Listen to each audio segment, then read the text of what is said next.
Tell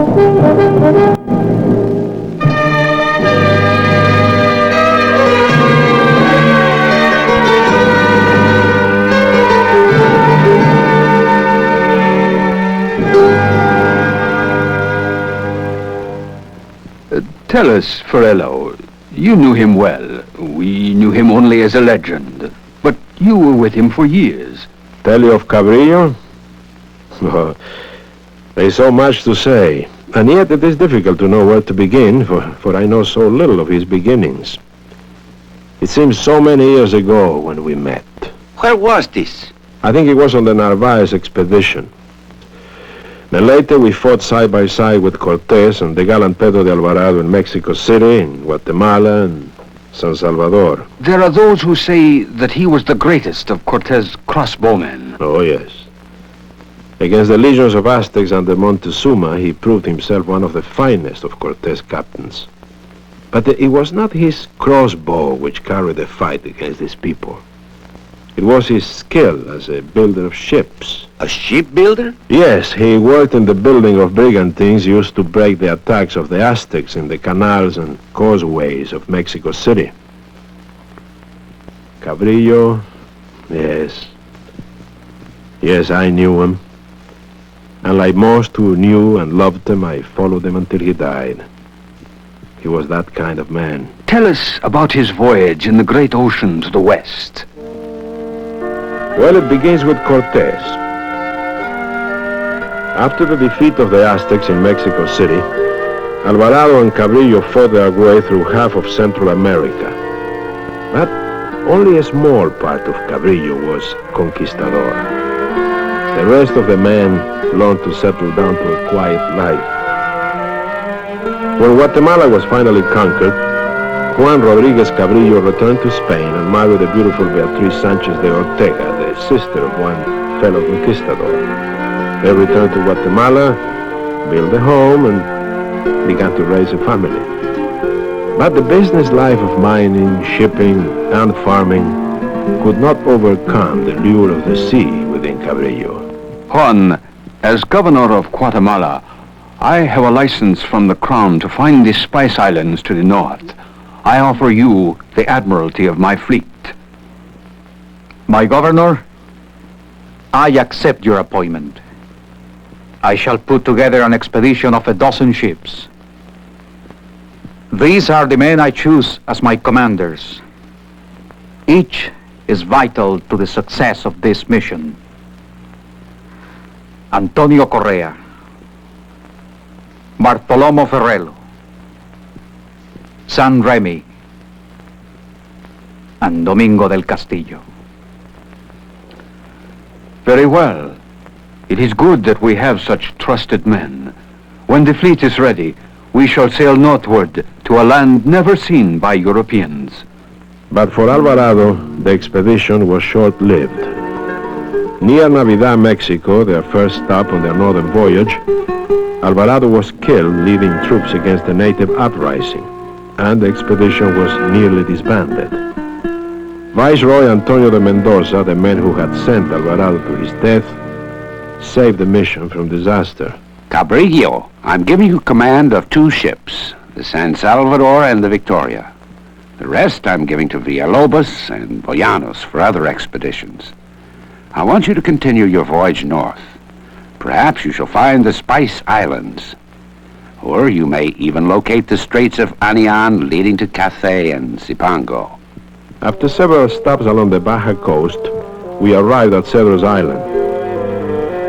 The Indians had never seen ships like ours or men like us. They fled in terror, leaving behind only empty huts and worn fires. Several days later, we stopped for water. Here, Cabrillo discovered that other Europeans who looked like us had been seen to the east. Here, too, the first friendly Indians came aboard the San Salvador. Although we could not talk to each other with words, their sign language told us that other bearded men had been seen far inland who had helmets, breastplates, and swords like ours. They must have seen Coronado. He may still be close to us. Give them gifts and this letter. Make them understand that I want it taken to the men who look like us. We never knew whether this letter was ever delivered. On September 28th in the year 1542, we landed again further north at a wonderful harbor which Cabrillo called San Miguel. Shortly after dark, 3 men went ashore to fish, and they were attacked by Indians who must have feared us. The next morning, Cabrillo and his men went ashore and claimed the land for Spain. 2 Indian boys were caught, and rather than retaliate for the wounding of his men, Cabrillo understood their fear and gave them new shirts. 4 days later, we sighted 2 islands and named them after our ships. Sailing close, we saw many Indians from the bluffs calling to us to come ashore. Here we traded goods, and an old man again told us of other men with beards like ours. 2 days later, Cabrillo arrived at a harbor which he called Mugu Lagoon. Here, the Canalino Indians had built a large village beside the sea and came out to greet us in long canoes. Still, we saw no signs of other Spaniards, and we had not located the Spice Islands. We sailed north again, but now away from the protection of the mainland, out into the open sea. Cabrillo and the flagship San Salvador worked late each night, making entries in the ship's log. We have been at sea since leaving Navidad. The waters and the winds grow colder and more severe. I am fearful that the storms we have encountered have made an accurate plot of our position an impossibility. If this is so, and my latitude is incorrect, then my charts may prove useless. And yet, what we have found and what we have seen tells me that there are riches along this coast far greater than pearls and spices or a shortcut to the Orient. The earth here is rich, and somewhere in this land is a golden city, and we shall find it. Today, we saw a new island that I name Posesión. As I went ashore, my foot slipped on a rock, and I fell on my right arm. I did not tell the men But I think it is broken. For a month that followed, the storms which we encountered were the most severe I have ever seen. Huge waves towered over the deck and smashed into the rigging with such force that the sails were torn away. We became separated from the Victoria and were sure that she had been lost.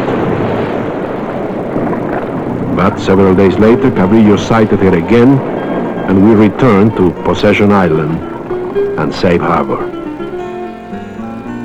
During the weeks that followed, we remained in this sheltered cove, bartering with the Indians and restoring our supplies. And then, in early January, Cabrillo became ill. His right arm was swollen and green, and his voice was delirious. Where is Ferrello? Where is Ferrello? Can you all see it? It's right over there, across the next hill. The Golden City with the Amazon Queen. I must see Ferrello.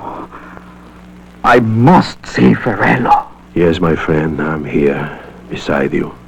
You are my captain now. Continue the voyage, good Ferrello. Do not give up. And so Cabrillo died. We tied his body in a shroud and buried him on Possession Island. Remembering my dying captain's wish, I vowed to continue the voyage. We sailed north for many weeks, but never sighted land. The winds grew worse, and finally we were caught in another terrible storm. The men lashed to the masts were so frightened and so sure of death that they commended themselves to Our Lady of Guadalupe. Somehow, we survived. You were lucky to survive, Ferrello. Nearly a year of searching and nothing to show for it. Cabrillo was a failure and a fool. He accomplished nothing. Oh, you're wrong, my friend. Very wrong. Why is it that men always measure the success or failure of other men by the size of their booty or the fame they gain? Cabrillo was neither a fool nor a failure. Of course, he did not find what he sought, but he found something of far more value. A new and fertile land, great mountains and rivers, and a warm and friendly people. Cabrillo's charge will guide others to the western shore of this great land. His was truly a voyage of discovery.